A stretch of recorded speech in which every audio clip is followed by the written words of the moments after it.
get started. Sorry for all the hiccups. So you have many engineers, electrical engineers, so you've got to have hiccups. Anyway, it gives me great pleasure to welcome Suhas Diggavi. And he is currently a professor of electrical and computer engineering at UCLA. He got his undergraduate education from IIT Delhi and his PhD from Stanford. And this is many, many moons ago. Yeah. He worked as a, well, not to age, but just as well, very well experienced. That's a good way of putting it. He's worked as a principal member of research staff at AT&T Shannon Labs, and then directed the lab for information and communication sciences systems at EPFL. And thereafter, he's been at UCLA. He directs the information theory and systems lab. His interests are quite broad, starting with information theory and looking at applications to machine learning, security, privacy, wireless networks, data compression, cyber-physical systems, bioinformatics, neuroscience, and so on and so forth, and also nanopore sequencing, and so on and so forth. So he's received several recognitions, including the 2013 IT Society and Communication Society Joint Paper Award, the ACM 2021 ACM Computer and Communication Security Conference Best Paper Award, and the MobiHawk Best Paper Award in 2013 as well. Furthermore, he had the 2016 Donald Frank Prize, Paper Prize Award, and he was a Guggenheim Fellow in Natural Sciences in 2020. So there are many more awards, and I will, in the interest of him listening to his talk and then not to me, I will defer to him. Go ahead. Well, thank you very much, Vijay, and thank you very much for inviting me to give a talk here. So this is a talk that is joint work based on my PhD student Khan Oskara, Antonis Girgis, who recently graduated, is now in Google Research, Dipesh Datta, who is now in Meta Research, Navjot, who also just recently graduated, and Ruida, who is a postdoc of mine at UCLA. And also some parts of the work are with Peter Kairos and Peter Federation Google. All right. So the one thing is that I will unfortunately need to rush immediately after this talk to the airport. So I probably will have 5 minutes at 4:35. I'm supposed to catch a cab, and I have a 6 p.m. flight, so it becomes tight. So I will try to. And I think I have many more slides than I should have, but I will skip over things, and I'm happy to focus on things of more interest. And I'm happy to point to papers and so on, which and have meetings separately in Zoom or whatever later times to discuss things. All right, so maybe I'll give a broader introduction and then go into the details. So the first thing is, it may be people are familiar with this, but I usually try to start with this so that we have a common frame of reference. What is federated learning? The idea is that you have local data generated at edge devices, and you have capabilities on the edge devices to do processing and potentially to do even local decisions. And the question is, how can you use this to build common learning models? Now, collaborative learning is something that we can think about. First of all, the basic question one can ask is, do we need a collaboration in the first place? So once you have trivial solutions, you collect your local data, build your own models. That's it. You don't have to do anything. The issue is that local data could be insufficient in terms of amount of data you have to learn to learn a good model. Therefore, motivates collaboration. And you could have different communication topologies for collaboration. One could be central. This is in this literature, this setup, when you have a central coordinator, is called a distributed system. And when you have no central coordinator, it's called a decentralized system. So that's the terminology. Okay. And I will focus for most part on this talk on these distributed systems. We have done a lot of work on the decentralized model as well. I'm happy to point you to papers and results on it. Okay. And so the next question is, what is different? And I think you had asked me this question about what's the difference between distributed optimization and what we are going to talk about. So distributed optimization has a very long history, and most of the sort of, if one has to give a one-word difference, It's really all about speed up, all about doing things faster. So you basically do this parallelism for speed up. You use trusted components.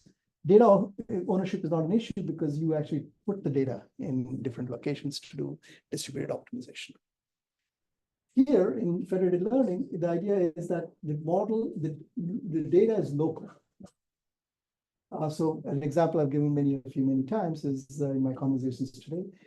You have medical devices. I collect data from myself. You collect data for yourself. The statistics are different. It's locally generated data. The distributed operation is by necessity. We are in different places. It means that when you have local data, you have privacy concerns. You don't want to actually share the data. And in fact, you want to give strict privacy. And then you could have bad actors. You could have Byzantine adversaries. I can put in inputs that can disrupt the learning process. So the challenges, we will focus on a couple of them. Heterogeneity, which means that there's statistics as well as resources. There could be heterogeneity. Privacy, which means that I want to understand trade-offs between performance and privacy. Since they're distributed, you also want to think about communication efficiency, the number of bits you track. Robustness, as I said, about Byzantine. And so the question is, how can you leverage collaboration despite many of these challenges? So we have been doing this for a few years now, maybe 6-7 years, and then the privacy is to understand new privacy mechanisms with provable guarantees, utilize privacy amplification opportunities inherent to this federated learning model, composition, and so on. So, and these are things I will talk about in more detail soon. So I'll skip over that. Second is personalization, which where you want to design algorithms when you have heterogeneous data and resources. And we've been thinking about how to do that, especially when there's maybe even heterogeneous resources. And more recently, we've been thinking about an understanding of this as a statistical problem. And in fact, like many others, we were thinking about it from an optimization point of view much earlier. And once we understood it from a statistical point of view, it helped me understand exactly what the problem is we're solving. And the optimization problems come out of it rather than being imposed on it. We have other ideas which we've thought about. I'm happy to talk about compression, robustness, etc. offline, but I will not be presenting this here. So just a quick thing about distributed optimization that many people will be familiar with, but I just want to get the grounding again. You typically do this through a empirical risk minimization. And in some sense, the success of modern machine learning can be essentially attributed to that, where we do distributed gradient descent, especially in the distributed setup, where you exchange gradients, the server collects it, returns it back, and so on.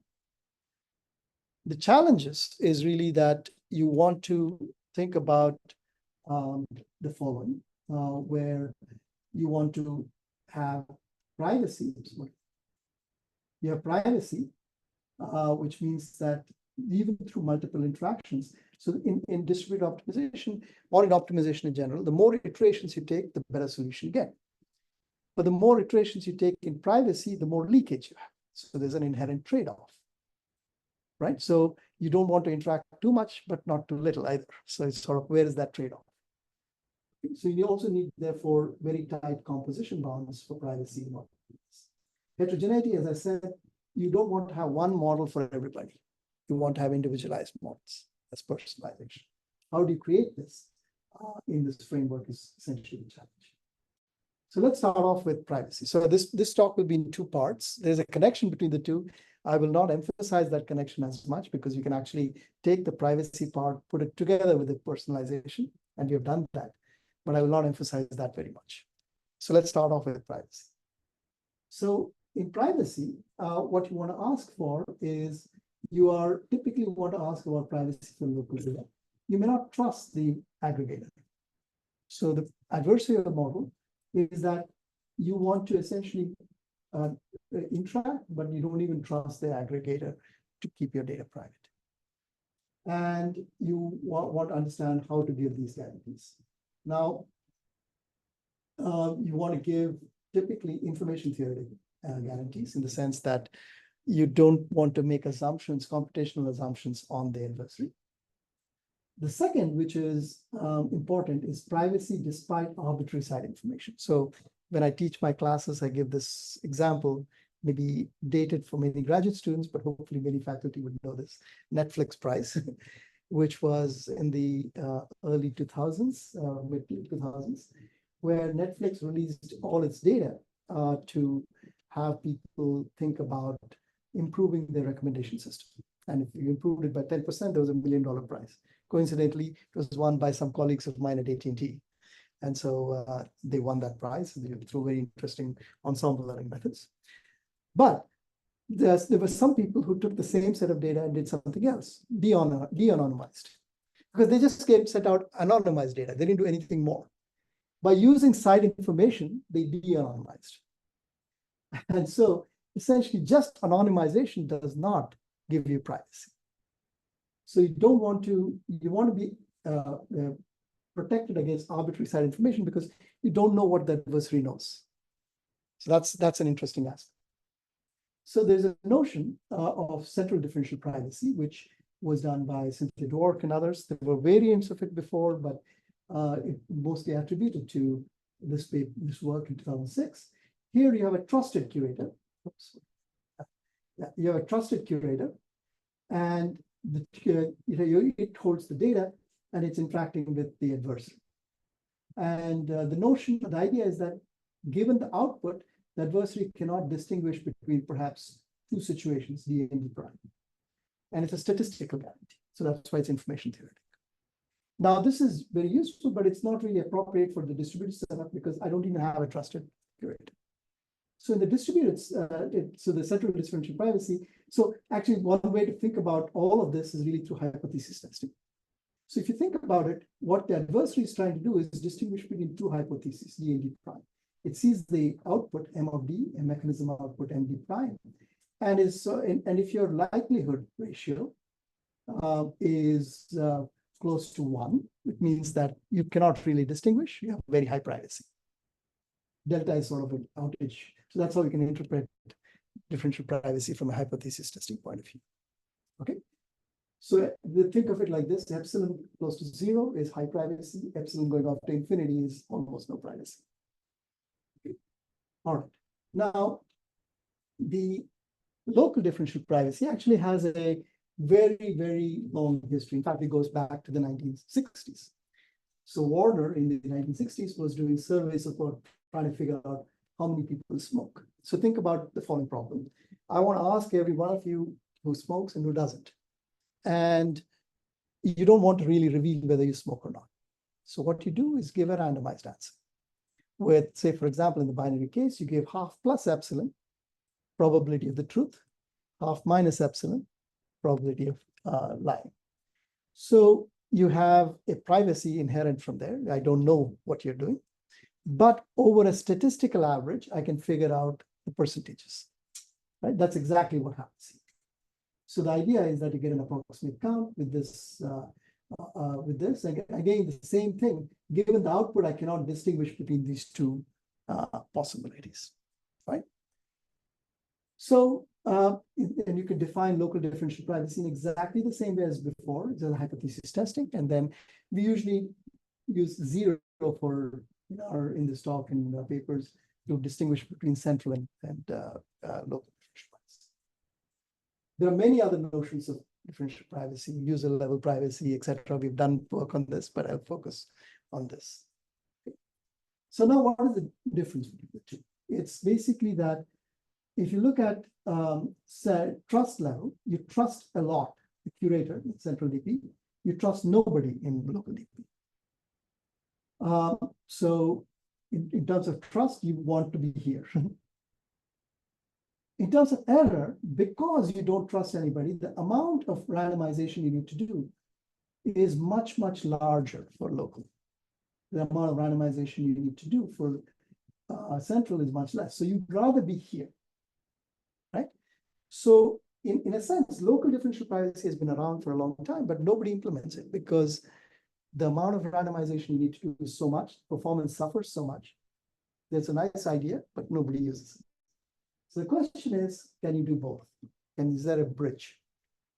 And the bridge comes out of an idea which I trashed just a few minutes ago about anonymization, right? So the bridge really comes by combining anonymization and randomization, and this is called the shuffling frame. So this was, in a practical sense, introduced in 2017, but 2019 there was a set of papers which showed that this actually can help tremendously. So what is a shuffling frame? It's essentially saying that I anonymize. You can either think of a trusted shuffler, or you can remove all the metadata and become anonymous. But nonetheless, what the server sees mathematically is a permutation.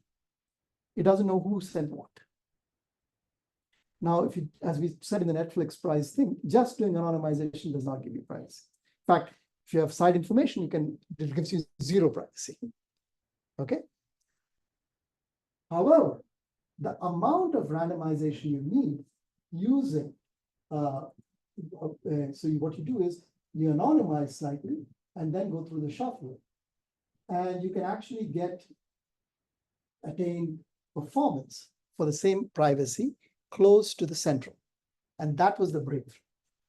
The breakthrough was really saying that this combination can allow you to do this in a powerful way. So this is a very powerful privacy amplification method. Okay. So what does this mathematically mean? It means that you can actually think about what amount of amplification you get through these mechanisms.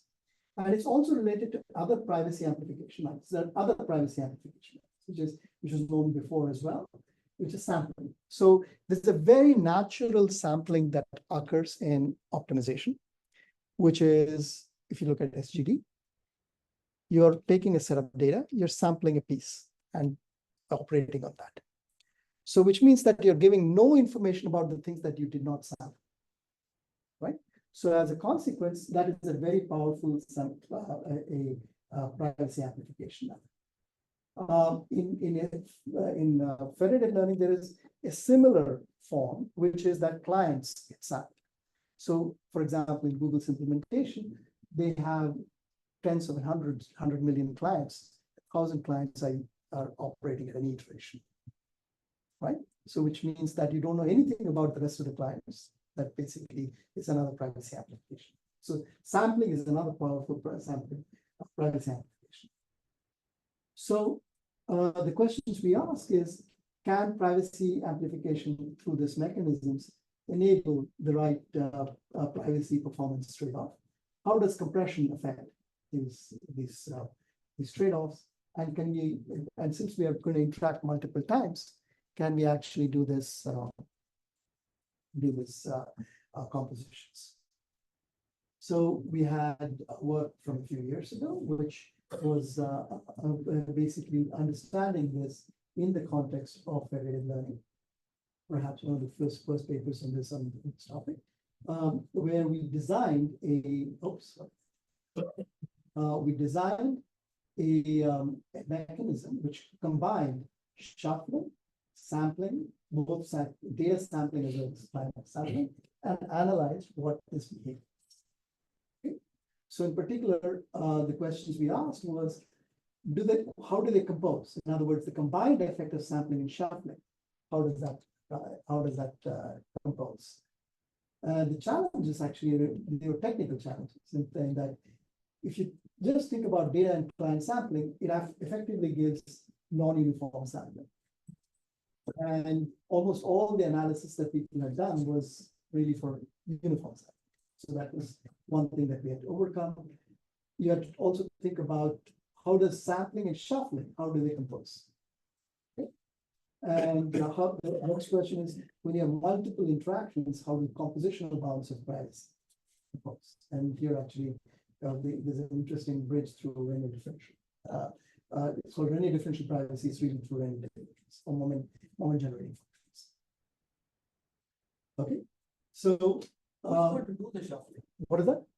Does the shuffling? As I said, there are two ways of thinking about it. One, you could have a trusted shuffler, or you could have complete anonymization. So for example, I can strip away all the metadata, go through an onion router or whatever, which means that the central server has no idea who the data is coming from. And that's essentially. So there is no trusted parties here. So And this For is the- published or distributed. yes, you can actually. So for example, as I said, removing metadata, I can do it myself. Putting it through an onion router, I can do it myself. I'm not trusting anybody. Does that make sense? So it's completely, you can make it. However, the implementations, Then how about shuffling? what does shuffling mean? No, shuffling means that what the server receives is a permutation, a random permutation of, or it gets a set of values. It doesn't know how to associate these values to anybody. That's essentially shuffling. Does that make sense? What's the difference between shuffling and anonymization? Anonymization is exactly gives you shuffling. However, just shuffling does not give you any privacy. So in the shuffle privacy, you randomize and then shuffle. Does that make sense? Yeah. Any other questions? So think of shuffling as just where a server receives a set of inputs with no identifying characteristic of who sent who what. So as a consequence, effectively, it has received a random permutation of the inputs. That's it. That's a shuffle. Does that make sense? Everybody okay? All right.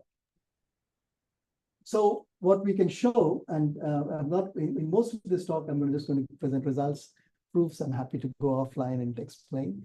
But essentially, for this case, what we can show is you can effectively get communication efficiency for free, and we can actually analyze this privacy, the privacy performance trade-off for this case. But I'll give you a more detailed version of it, which is actually more intuitive in a few slides. And we also did the what is called the composition result.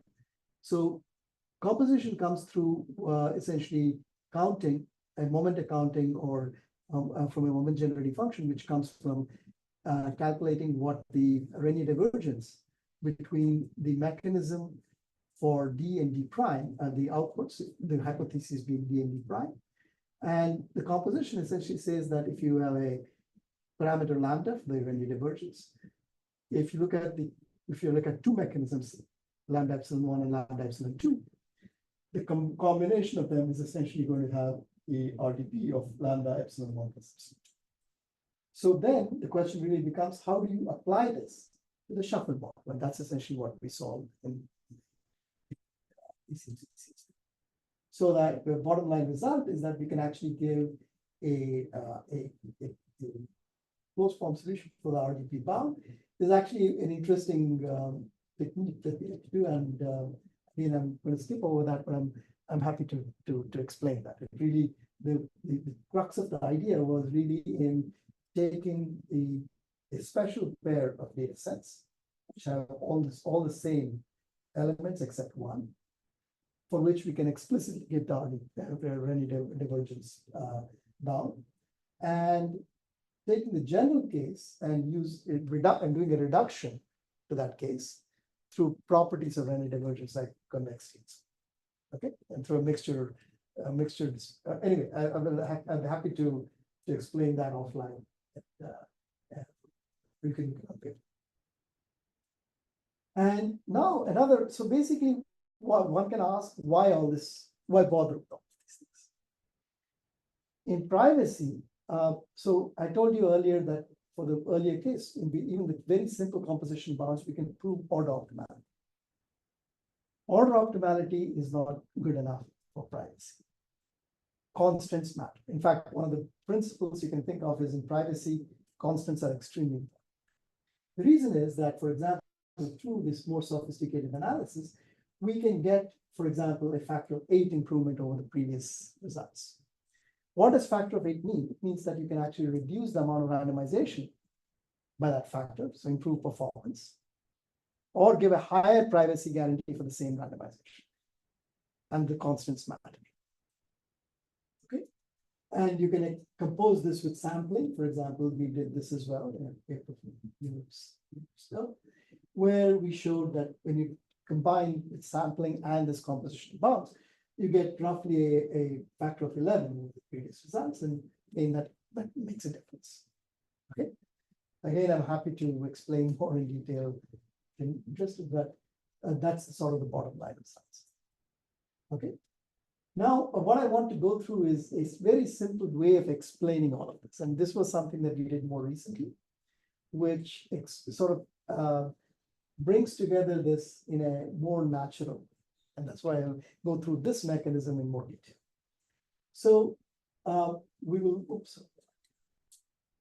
So I'm going to think about multi-message shuffling, which is that you don't necessarily have to have a single shuffler, but you have multiple shuffler, which means that I send you 3 messages, and all 3 messages are being shuffled with all 3 messages from all other clients. So if you have 10 clients, you have 30 messages being permuted, basically. Okay, that's essentially the model for multi-message shuffling. It's actually, technically, you can implement a multi-message shuffler with a single message shuffler, but let's conceptually keep it as multi-message shuffle.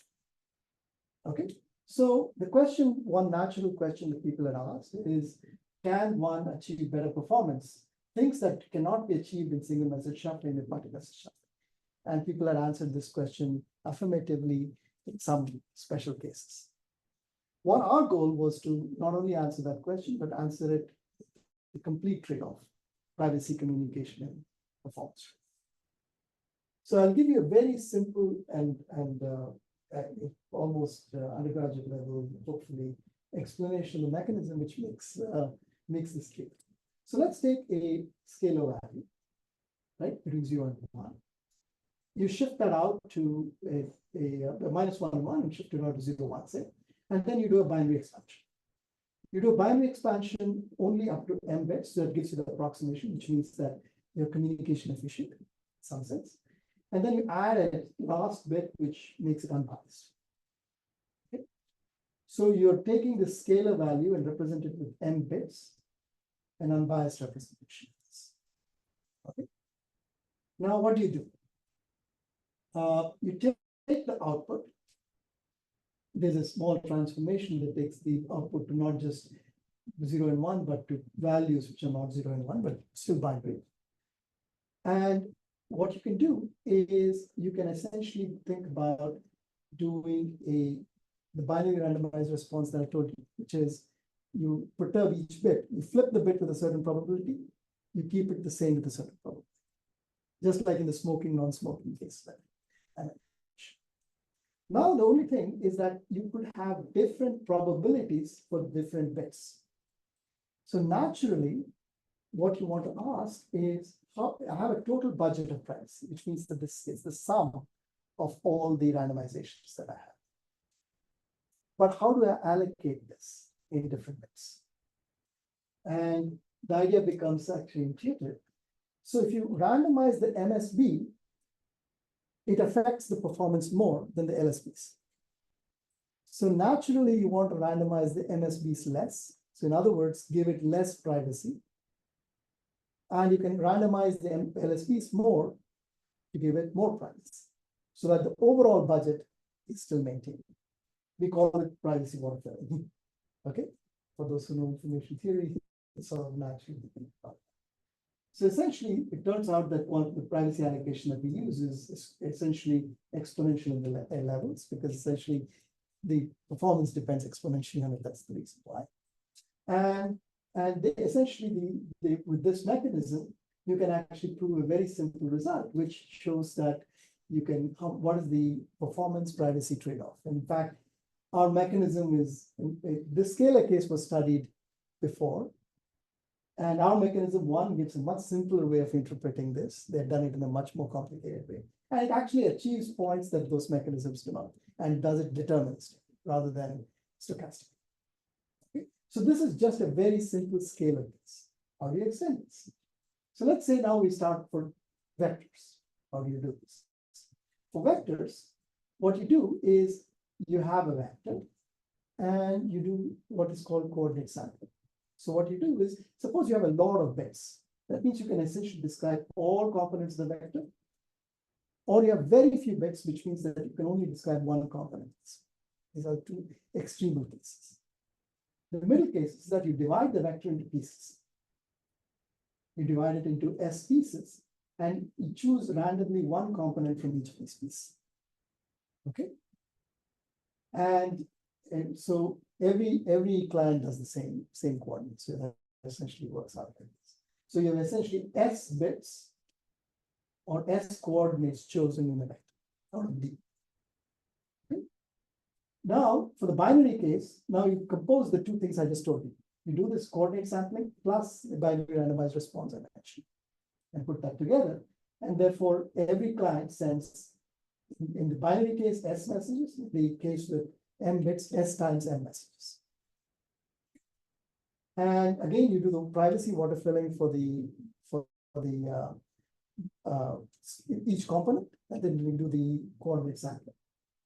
And when you put this together, so now how do you do this? You take any real vector, you do this binary expansion I just told you, right? And then you do coordinate sampling, and then randomized response with the privacy water filling on each of these bits. And the server side, it aggregates, collects, and you can analyze the performance. Okay. So you can actually show for the L infinity case, which means that each component is bounded, what the NSE is. In fact, you can actually identify each one of these terms as corresponding to the this is a binary representation error. This is the impact of coordinate sampling, and this is the privacy. So you can actually show this. And it turns out that this is actually optimal. You can actually prove a lower bound, information theoretic lower bound, which shows that this is actually optimal. Order-wise optimal in this case, but still optimal. And you can also show that other mechanisms, other natural mechanisms one could have thought of to do this in order to achieve this. Okay. And you can actually, now, if that was for L infinity, how do you do this for L2? There's a very standard way in which you can go from L2 to L infinity by doing random rotations. So if you do a random rotation, you can do that. There's a slightly more nuanced way, which are called what are called Cashin representations, which is a way to essentially do a basis representation which converts this. And you can actually do that and solve the two problems. Okay. Very good. And you can actually create this table where you can show. So one of the things that maybe somebody can ask is there's a mechanism called secure aggregation, where you are cryptographically giving a secure sum. You can think of secure aggregation as a post-processing of the shuffle model. Because if you give me a shuffle output, I can just sum them up, and that is a secure sum. So you can do more with shuffling than secure aggregation.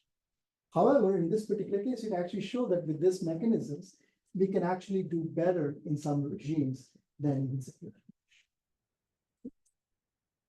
And yeah, so I'm happy to sort of go through this.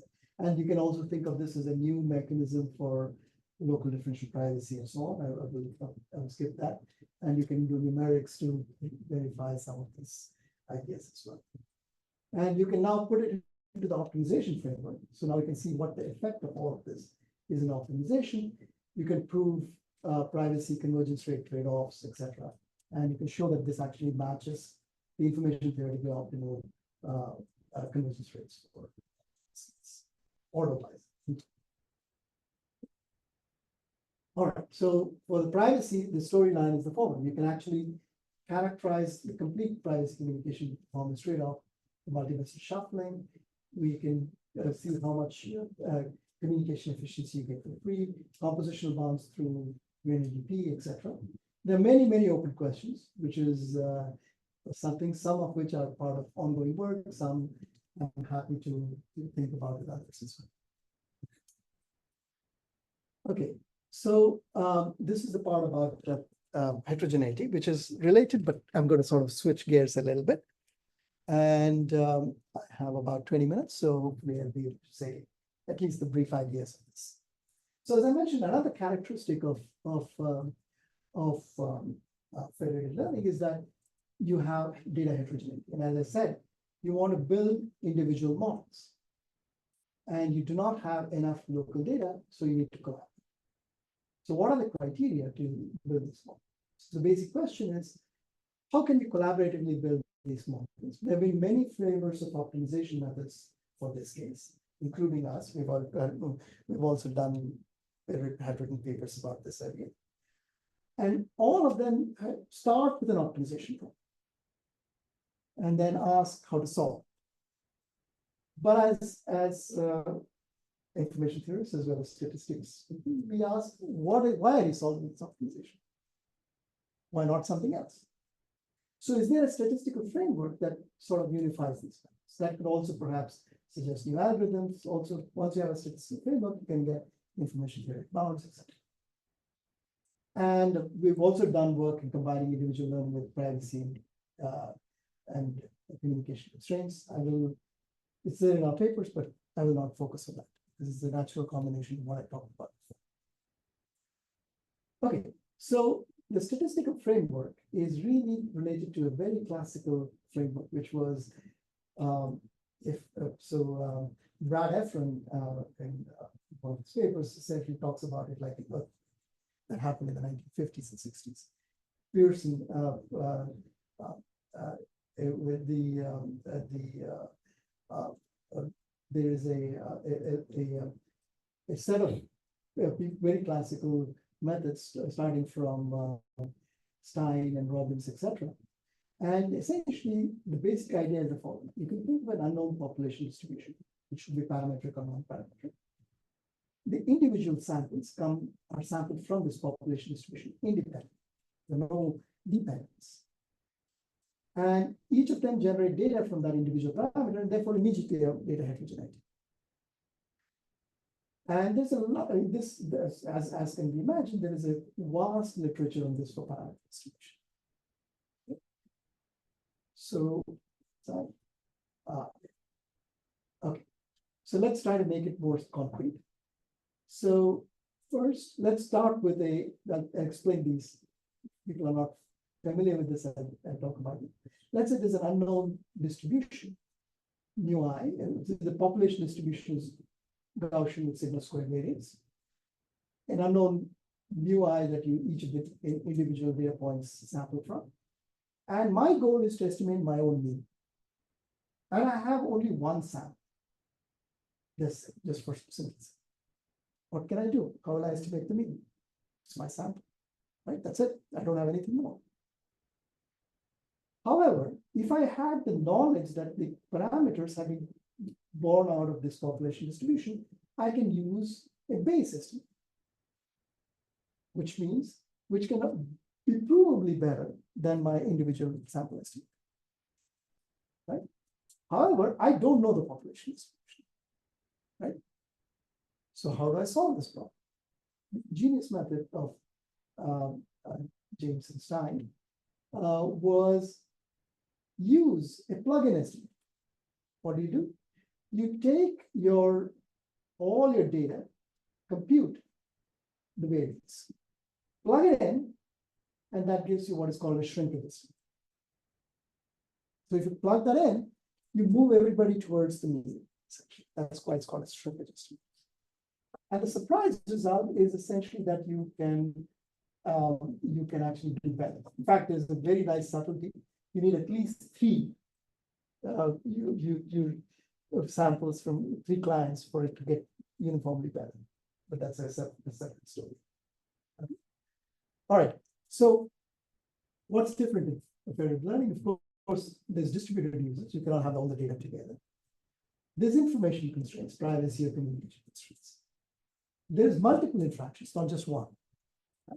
And you may have predictive models rather than just distribution. So all of these make it different. So our approach has been really to think about personalized estimators and learning from this frame. Oops, what happened here? Something. Oh, okay. All right. Very good. So what did I do? All right, so you have designed new personalized learning algorithms. Given a structural form, you can actually, anyway, I will go through a few of these things and I'm happy to go over. So let's try to sort of give a cartoon-like explanation of this, and then we'll move some of this. So let's say that we apply this methodology to our problem. So there's a population distribution. Each of the clients sample from this population distribution and generate data according to these parameters. So clearly this is. Now, what you do is you want to understand how this collaboration helps the individual distributions. So let's start off with a very simple Gaussian. So I will hopefully set the ideas very clear.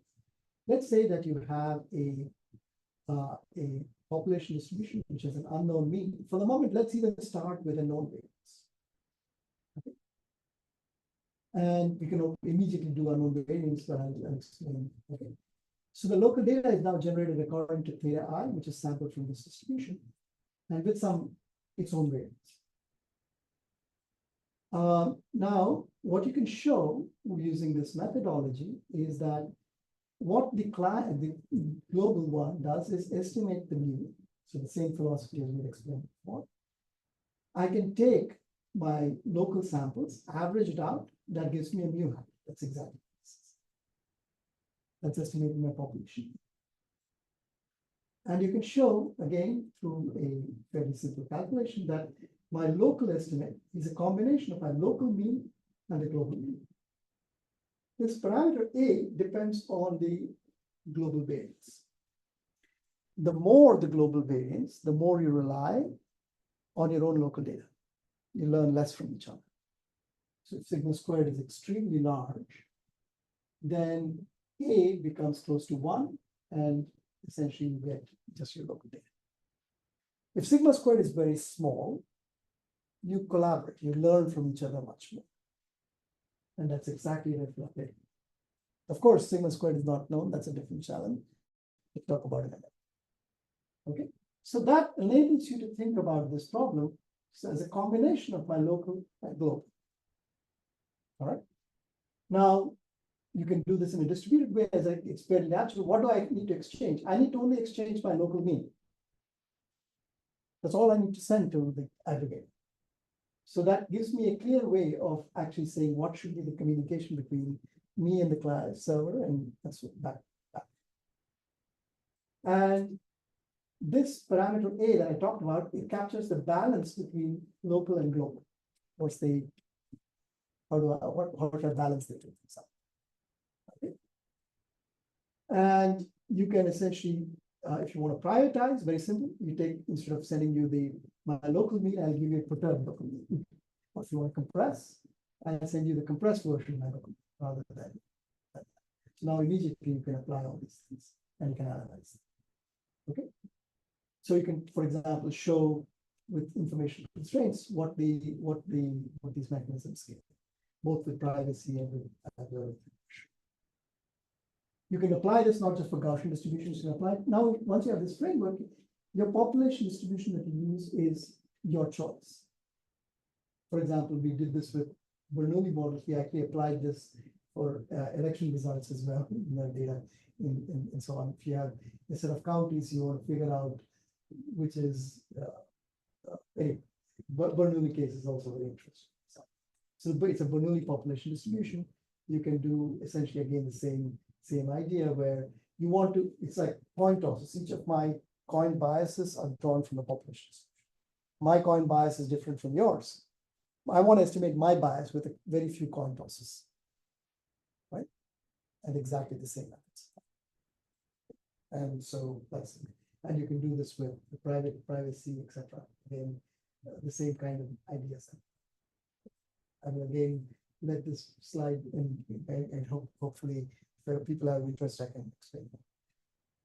For what happens in the learning problem? Learning problem, the distinction only is that not only you have X, you have labels. And your samples are generated according to a theta I, and that determines the condition distributions. And again, where clients can design mechanisms to transmit, and the server iteratively combines them. Now, the interesting thing when you look at this from a learning point of view is that the population distribution arises as a regularizer. One way to interpret the empirical-based method is to think about this is sort of the original local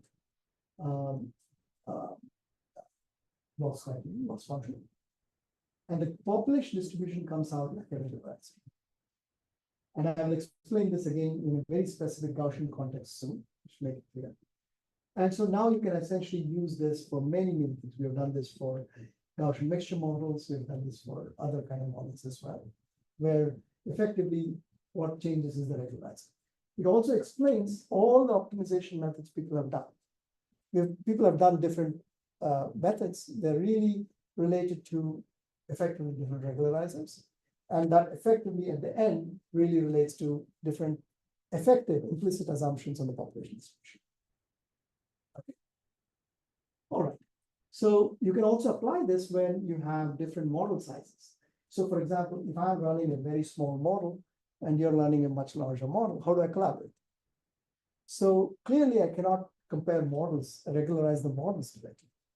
What we did was essentially used a tail divergence regularizer. And it turns out that we had done this before we did the statistical framework. It turns out you can propose that in the same thing. So in other words, I can compare score functions between different model sizes and combine them. And that actually allows us to develop personalized algorithms with diverse resources as well. Okay. So for example, in this particular case, it turns out that what you're effectively optimizing over is your local loss function plus a KL divergence regularizer. And that allows you to combine between models of different sizes as well, architectures. Okay. And this allows us to do what we call it QPAD. We also did other things, including model compression and so on here. So you can personalize the size of the model, the architectures, and so on as well. And we have a bunch of numerics that we can show. We can also show convergence results, etc. for these things. And interestingly, what ended up happening is that even when you did same model size, the scale divergence regularizer outperformed other regularization methods. And that essentially was sort of interesting. And it also, in the model compression, actually gives you sort of equity. The resource-rich clients could actually help the resource-poor clients' performance. Okay.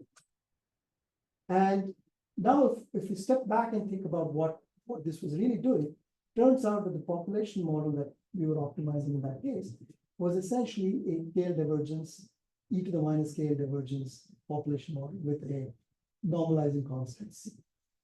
And as soon as you start to incorporate that now normalizing constant C, it turns out to be adaptive. And in other words, it balances the local and global collaboration. Okay.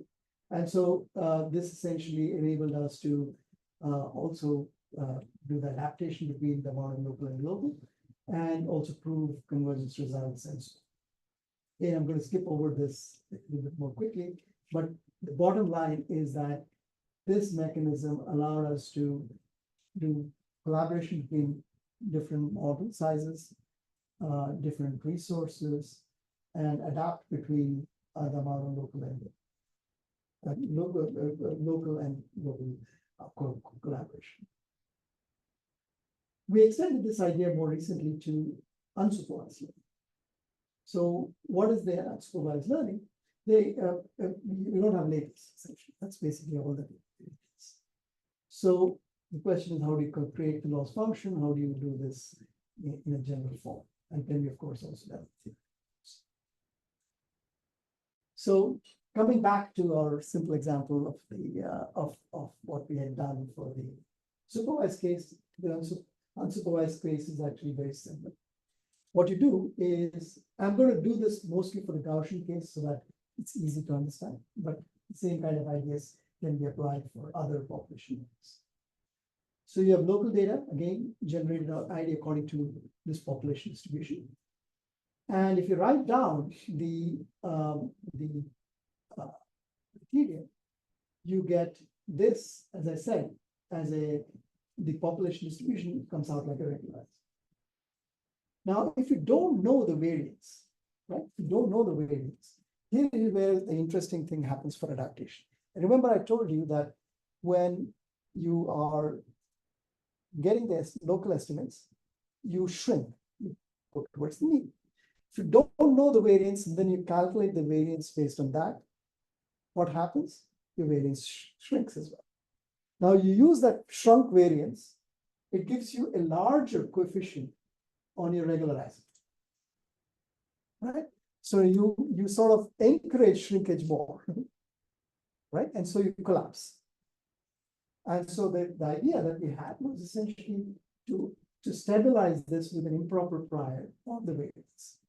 It turns out that what kind of an improper prior you do is not very sensitive. Okay. And essentially with that hyperprior, we can actually stabilize this and come up with a method that we can prove precisely, and it performs well. So we applied this idea to first personalized PCA, which I'm not going to I'm going to directly jump to personalized autoencoders. So what is personalized autoencoders? Essentially, you want to do nonlinear dimensionality reduction. And each one of us has data. I want to build an autoencoder, which means that I want to have dimensionality reduction for my data. I don't have enough data to create my autoencoder, so I collapse.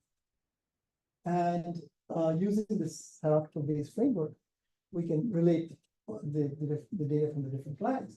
And then from there, you can develop the loss criterion from the population distribution I mentioned, and you adapt. And from this, you can essentially develop an algorithm for adaptive personalized autoencoder. We can prove convergence results. And a very interesting thing happens in convergence.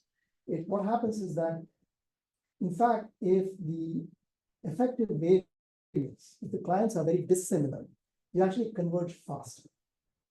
Why? Because you're relying more on your local data, because you're not relying as much on the global cooperation. But you may come to a poorer solution because there's not enough data. You basically don't get too much out of others. Whereas if there's a lot of, if the variance is small, effective variance is small, you can actually collaborate a lot. The convergence rate is actually slower, but you get a better solution. Okay, so that's an interesting sort of maybe slightly counterintuitive result. Sure. The convergence, we can also see that in direct. Okay. We also did this for generative models. In particular for diffusion models. So for those of you who are not familiar with diffusion models are probably one of the most popular generative models right now. Effectively, what it does is takes effectively the generative part of it is taking noise, converting it into a sample from the correct distribution. And the reverse path is taking samples from the correct distribution and converting it. Okay, so effectively you can write these as forward and backward stochastic differential equations. And the challenge we have is that each one of the clients has a different distribution. So I want a sample from my local distribution. You want a sample from your own local distribution. You want to build a diffusion model that is personalized to yourself. How do you do it? Right. And so a good way to think about this is sort of transfer learning is really transfer generation. You're generating samples from helping each other. Okay. And so from the empirical based framework, you can actually write down the loss function exactly like what we had before. Okay. And you effectively are trying to learn this, what the data generation is effectively learning the score function and plus simulating backwards. It's really what's happening.